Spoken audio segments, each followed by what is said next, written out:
Hello, I'm Ramie. And I'm Beth. And this is Brother Knows Quest, the podcast where I, your host, introduce my sister to the wonderful world of tabletop role-playing games. Beth, I'm guessing you're a little confused about what we're talking about today. Everything on your shelf. I've laid out a whole bunch of different ones. Some we've talked about in the podcast and some we haven't. Mainly because this episode will come out just before Halloween, and I wanted to talk about some games suitable for Halloween. No particular order at all, so just start at the top and you tell me what you find. Death in Space. Death in Space. Sounds like a good way to go. Death in Space takes you to the grimy blue-collar future of a dying universe filled with risk and opportunity where technology is broken and dirty and society is harsh and desperate. This book includes an introductory scenario and plenty of tables and tools to get you started immediately. Create unique characters marked by cosmic mutations and void corruption, not vivid. Customize your crew's spacecraft or space station and salvage spare parts for repairs. Take risky jobs to survive in the lawless and war-torn Tenebris system. I'm guessing that's what it is. It's a game where you're doomed from the get-go, and I thought that'd be a good option. It's kind of rules light, and the artwork inside is phenomenal. That's the reason I bought these, by the way. You'll hear me say that about a few different books, but this one in particular, I bought them for their cool layout and the art inside. How does that one look inside? I haven't opened it since I got it. Nice quality paper. A lot of rollable tables too, right? I like the fact that the pages are black and the writing isn't white. That's unique. Yes, different. It's dark. Yeah, there's tables. Yeah, I figured there'd be a lot of rollable tables. But if you're into the space thing and you want something Halloween themed, we have a few of those, I'm pretty sure, in this episode. Beth, what is the next one on the list? I might put all these in affiliate links if I can find them, or if they're not Drop-Through-RPG, they won't be affiliate links. But if you want the PDFs, I'll have all these in the list. I'm not going to go into great detail of them. I'm just talking about things. If you want to look into a rules light system in space that is good for Halloween, I'd say this one would work. Any game can work in Halloween theme, by the way. I shouldn't just say that. Well, I feel like this one that I just picked up would definitely probably be good. It's Monster of the Week. Monster of the Week. It's pretty much Supernatural or Dresden Files style. It's got a creepy little girl floating in the background on the cover. It's got a monster that looks like it's from Slither with tentacles picking up people. If you want to face a monster each week, like TV shows do, or some novels, this is perfect and also great for Halloween. It's very rules light. It uses Power by the Apocalypse system. We've talked about this one before. If I was going to run something in PBTA, I'd also run this. The McElroys, if you ever listen to their podcast, had a series in Taz, the Adventure Zone, that they played this. Basically, 2d6 plus whatever mod you have for whatever type of skill you're rolling. Or a skill. You got a playbook in this. It's basically a little book with all your features in it. And, you can have things like, you have psychic people, you have magical people, you have normal people, you have monster hunter clan folk. There's so many different ways to play this, and it's a narrative-based game, more or less. You don't need to roll that much, if ever, as playing as I can't remember what they call it, the GM pretty much. Whoever's running the game don't have to do any rolling. You just have to keep the narrative going, and the players do all the rolling. You don't have hit points per se. It works like a clock, I'm pretty sure. The closer you get to filling up your clock, the more dead you are. It's a good one. I like PBTA games because they're so narrative-based, actually.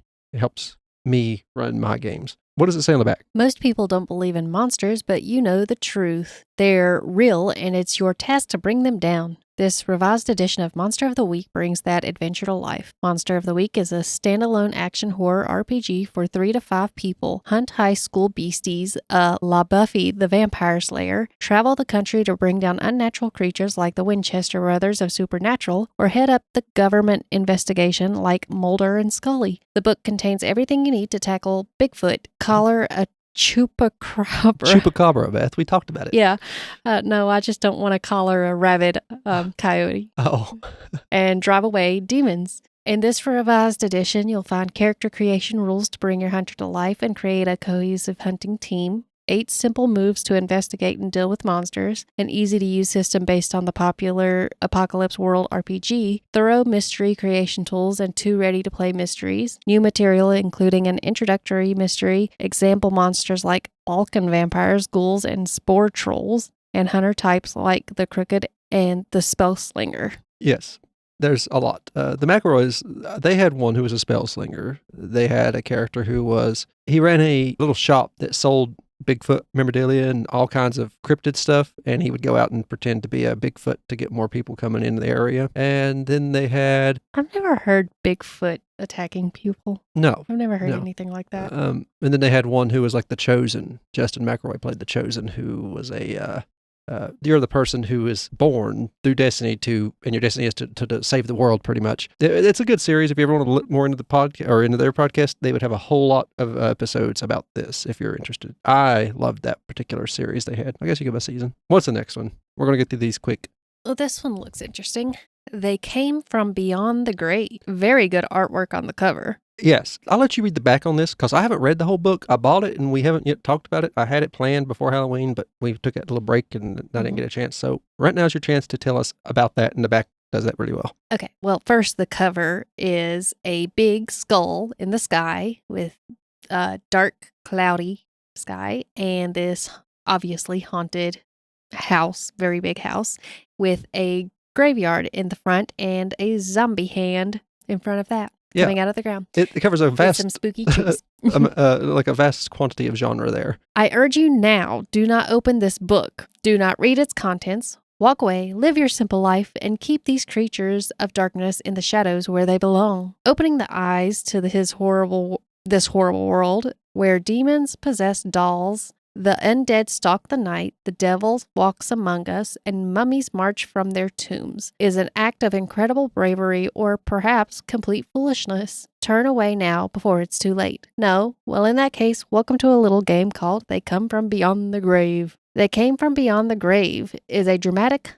hammy, and horrifying tabletop role-playing game encompassing the shock, terror, eroticism, and humor of 1970s horror. This game allows you to play with all the magnificent content from the movies of Hammer Amicis? I'm guessing so, yes. I don't know. And Roger Corman, and promises the fun and thrills of the horror movie genre. In They Came From Beyond the Grave, you play humans faced with the horrors of the supernatural. You'll find yourself pitted against vampires, werewolves, ghosts, and constructed critters along with demons, slashers, and the devil himself. Adventures range from one-shot exploration of a haunted house to the multi-era play across the 19th century and the 1970s. They Came From Beyond the Grave contains a mix of serious threat, unmitigated ham. What's with the ham? I don't know. It's ham. The only ham I know is the food. Unmitigated ham. Oh, wait a minute. What a ham. Velma used to say it in Scooby-Doo a lot. Maybe that's what it is. I don't know. No, it means going crazy and actual food. They're using a term here that I just didn't use very often, so. It must have been a 70s thing. Maybe it is something older and it won't be on Urban Dictionary. Ask Mom. Yeah. When you get the chance. We never tell you what is amusing and what is not, but we do provide the tools to make a seriously fun game incorporating all the elements of 1970s horror movies. This game provides rules for funny quips and amusing cinematics for incorporation in a story, along with dozens of special powers and story devices. They Came From Beyond the Grave uses the story path system provided in full in the pages of this book. They Came From Beyond the Grave includes 5 playable archetypes: the dupe, the hunter, the mystic, the professor, and the recounter. I don't know, Beth. I haven't got a copy of this one. Raconteur. I will say that then. Oh. Rules for character creation and play using the story path system fully detailed in this book. Cinematic powers such as the ability to tear through cheap sets, cut to black when everything is looking grim, and even cut to montage to speed up play. Quips to throw in at entertaining moments, giving your characters a chance at an award-winning scene or at least one that makes it into the trailer. Scores of monsters looking to hunt you down and make your lives miserable, from Dracula to Frankenstein's monster. 2 ready-to-play scenarios playable straight from the book. That is the longest. I did not know it was that long, but it does cover everything you need to know about it. I don't know much about the game system. I didn't have a chance to go into it, but I do know that if I didn't include it in this list, it would have been a loss, because who doesn't like 70s and 80s horror? I think it's the best, to be honest. I bought it, obviously, so I took a chance on it. And when I finally do a full read-through of it, I will probably enjoy it. Depends on the rule system, but I'm thinking it's going to be okay. I don't remember where I even found this. Since we don't know much about this one, let's go to the next one. I do know a bit about the rest of them, I'm pretty sure. Stay Alive. Stay Alive. Oh, this is Monty Cook's system. It's the horror for Cypher system. And we covered this in another podcast, but it is basically, like I said, their horror white book, which is what they call the little mods that come out to add more detail to the generic Cypher system. It's very easy. Another game, the players do all the rolling, GM does the explaining. If you just get the core Cypher system book, you have the rules for light horror and all that, but this really puts it into full detail, adds more character options, of course, and we have a whole other episode about it. I really don't want to say much. I didn't want to not include it, but it does cover the scene thing and how to handle, well, any kind of horror you would like, cosmic to slasher and all that stuff. Oh, okay. What? I was wondering why there was boils coming up on this guy's face and hands and arms. It turns out he is a vampire, and that's garlic. Oh, that's not pleasant. We have a whole episode on that, so go ahead and go to the next one. Old Gods of Appalachia. Another Cypher system staple, but this one has all the rules in it. You don't need the core rule book from Cypher system to play it. Old Gods of Appalachia is a podcast. Didn't we do that again? Yeah, we've done this one as well. Yeah, it's more of an Appalachian theme horror, more cosmic and old ancient horror kind of thing, living in the mountains of Appalachia. We are from Appalachia, and of course, I love the podcast that this is based on. Again, if you want to experience the full detail of this, listen to the Old Gods of Appalachia podcast, or listen to our episode on this particular game.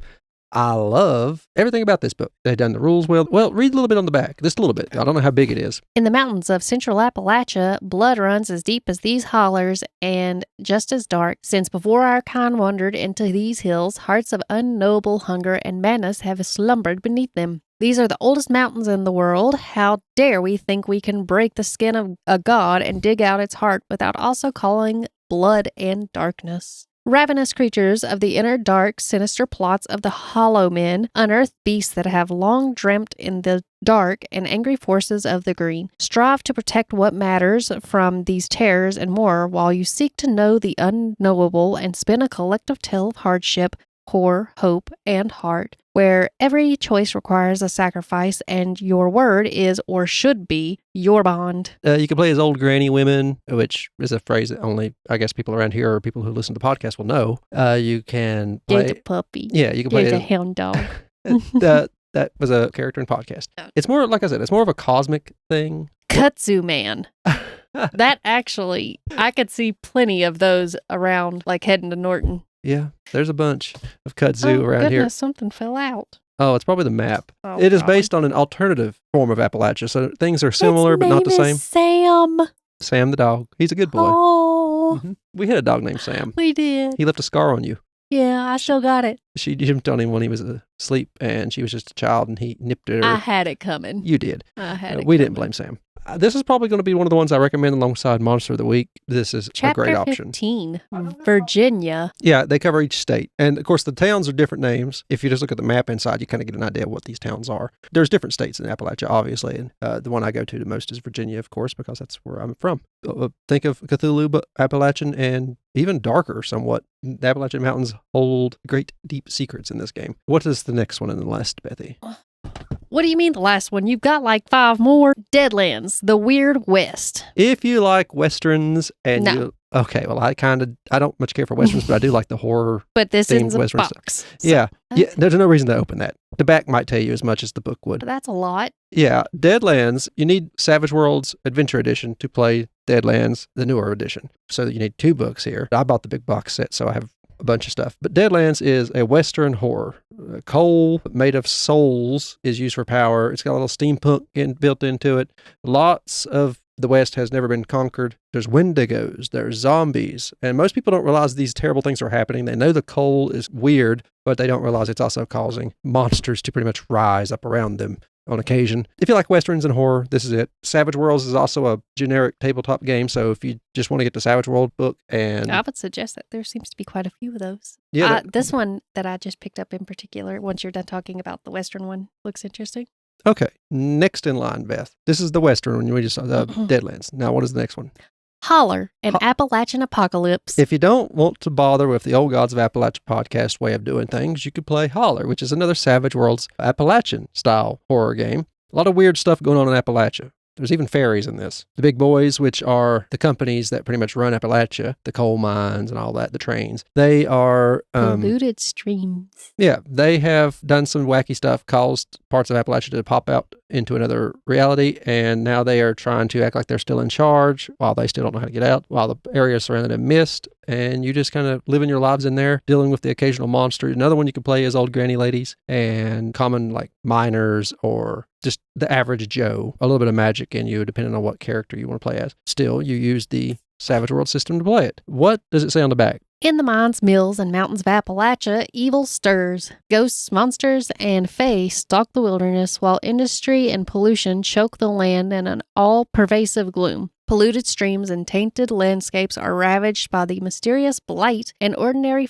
folk eek. What's eek? Barely making it. Out in existence in an isolated, haunted landscape. Caught between their fear of the supernatural and the crushing control of the company, they look to you to lead them. As heroes of Holler, you are everyday folk determined to fight against the oppression of the company. To put things right, you must forge bonds with your neighbors and your kin, nurture a fierce independence, and strive to kindle a spark of hope. Do you have what it takes to overthrow the industrial oppressors and cast the demons back into the darkness? Can you survive the Holler? I do every day. Yeah, we live in one. Both of these books, this and Old Gods of Appalachia, were based around 1920s and up to the 40s.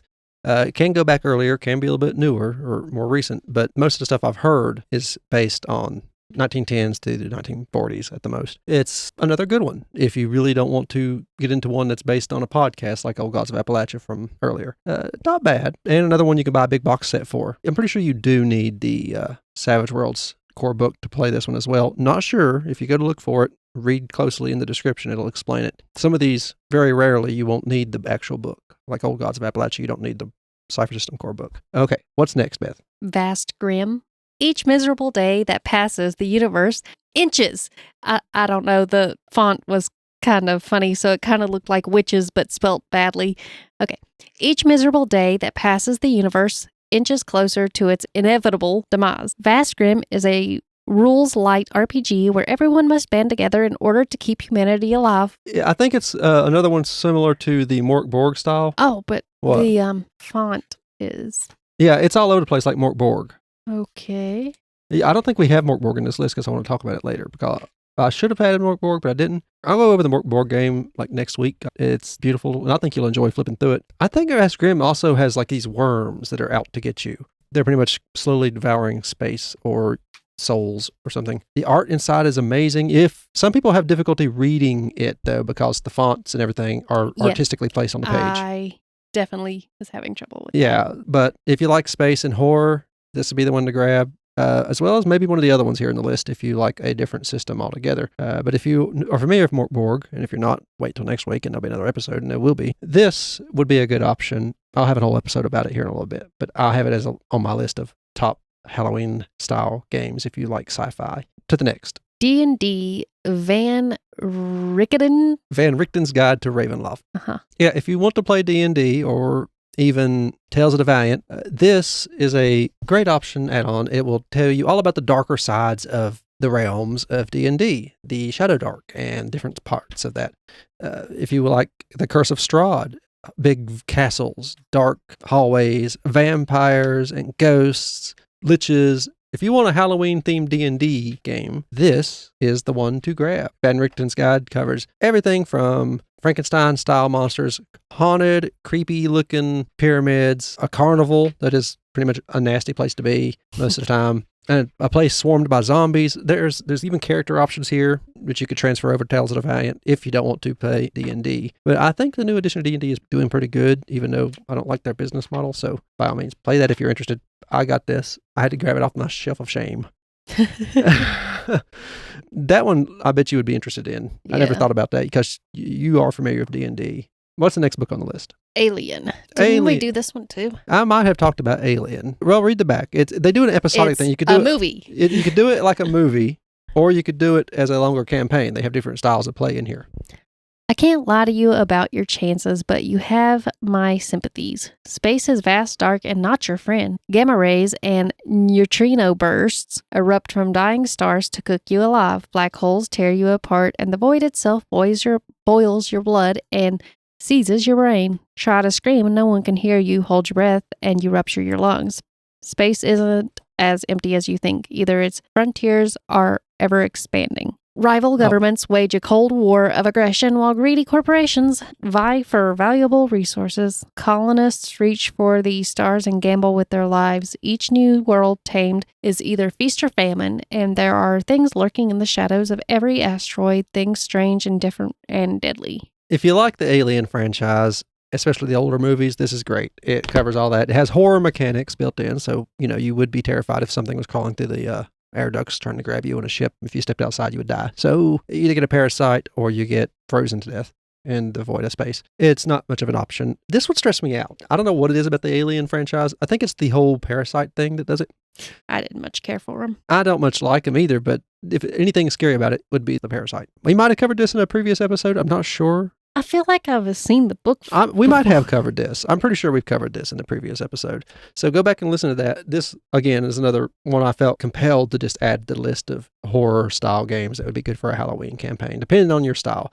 I like the more fantasy to modern, not the space thing, but I knew a lot of people actually do like the space horror. Next in line. Cult, Divinity Lost. It is a very artistic book made on Powered by the Apocalypse. It's not the first initiative of the game, but the newest one does use PBTA. And just humanity in this game is like a fallen deity. Other deities hold us down, and some people can see through that veil and see that, yes, we are great things chained down, and you try to get your way through it or go mad. You see your boss at work is actually some sort of chained demon trying to just keep the man down. There's an angel holding a baby by its feet upside down with the umbilical cord wrapped around its finger. It's very graphic. Very graphic. There is nudity in some parts of the book. Yeah. If you put the pages together and look at the side, it will say something like death is only the beginning. But I bought this before I even realized what PBTA games were. It's one of my first early purchases other than the D&D.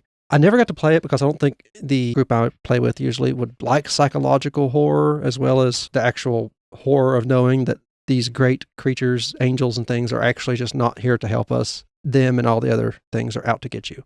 It is just a rough spot to be in, as considering how weak humanity is at the moment. The big mechanism machines that they built to keep humanity contained are failing, and we're in a between spot right now trying to either grasp our divinity or stay where we're at in this fugue state. A lot of people don't even realize what's going on. It's kind of like a Constantine film thing, to be honest with you. You like that one, don't you? It looks wild, doesn't it? Yeah. Yeah, I thought so. You have different playbooks in this like you do in any PBTA game.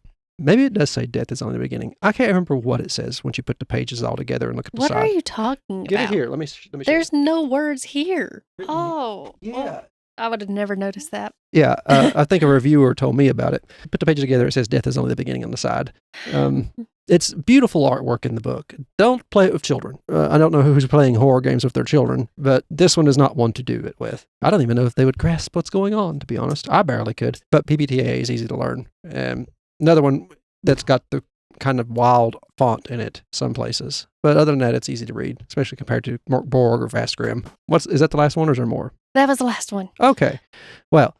We could have bought a house with the money. These alone. I'm sorry. You want to see me when I move bookshelves? Oh, it's awful. We have trolleys to carry them back and forth. If you had to pick one, what would you say is your favorite? I'm kind of curious about the that 70s themed one, but I'm also really into the old Gods of Appalachia. I think, the old Gods of Appalachia one's the other Appalachian one as well, the Holler? Apocalypse one. Yeah. Savage Worlds and Holler. And They Come From Beyond the Grave. Yeah, I would like that one. And once I realized what they were talking about of ham, unless it's something else completely, I just assume they mean crazy. Like, it's going ham. But yeah. If anything I can find on DriveThruRPG with the affiliate link, I'll add it there. It'll help us if you want to look at them. Also, read the description. Some of these will require another book. A lot of them won't, though. Like Vast Grim, it won't need another book. And Old Gods of Appalachia won't. Plenty. If you want physical copies, just search the name. Usually they'll find them on Amazon. I don't remember where I got They Come From Beyond the Grave.